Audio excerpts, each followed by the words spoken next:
علی گڑھ سے ایک عجیب و غریب واقعہ کل کا تازہ ترین سامنے آیا ہے کہ ایک مسجد کے امام سے ان کی بیوی نے کہا ہے کہ اگر آپ داڑھی رکھو گے تو پھر میں آپ کے ساتھ نہیں رہوں گی، میں ایک فیشن والی لڑکی ہوں اور مجھے یہ داڑھی واڑی پسند نہیں ہے، اس لیے اسے کٹوا لو ورنہ پھر میں آپ کے ساتھ نہیں رہوں گی۔ ان امام صاحب نے اس واقعے کے بعد علی گڑھ پولیس کو شکایت درج کی۔ انہوں نے اپنی شکایت میں کہا کہ ہماری شادی 2020 میں ہوئی ہے اور میری بیوی آج مجھے یہ مطالبہ کر رہی ہے کہ آپ داڑھی کٹوا دو۔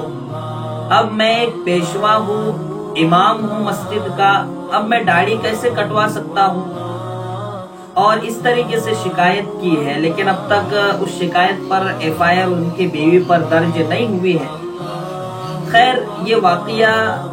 ایک عبرتناک واقعہ ہے، یہ صرف واقعہ نہیں ہے، اس سے بہت سی چیزیں لینے کی ضرورت ہے اور خاص طور سے 3 چیزیں اس وقت اس واقعے سے لینے کی ضرورت ہے۔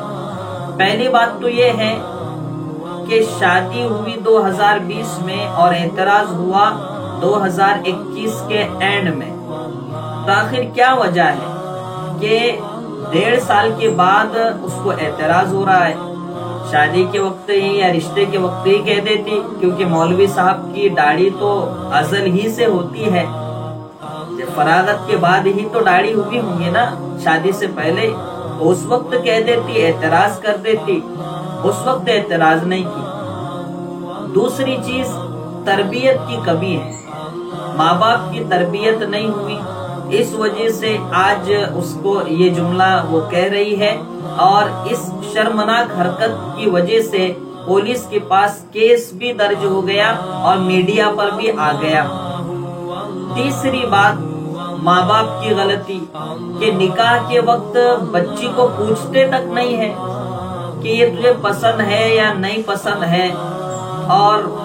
جو شریعت کا حکم ہے کم سے کم وہ تو کرنا چاہیے، پوچھنا تو چاہیے، نہیں پوچھتے اور بس وہ باتوں باتوں میں رشتہ جما لیتے ہیں، رشتہ کر لیتے ہیں، جس کی بنیاد پر بھی یہ واقعہ رونما ہوا ہے۔ لیکن سب سے بڑی بنیادی وجہ تربیت کی کمی ہے۔ اگر اس بچی کو بتایا جاتا کہ یہ داڑھی اللہ کے رسول کی سنت ہے، یہ داڑھی ہم جس نبی کو مانتے ہیں انہوں نے اس کو پسند کیا ہے، اور یہ داڑھی ایک مرد کے لیے زینت ہے، اور یہ داڑھی ہر نبی کی سنت ہے، تو کیا وہ بچی اس طریقے کا اعتراض کرتی؟ اس لیے ہوش کے ناخن لینے کی ضرورت ہے ماں باپ کے لیے، اور خاص طور سے اس فتنے کے زمانے میں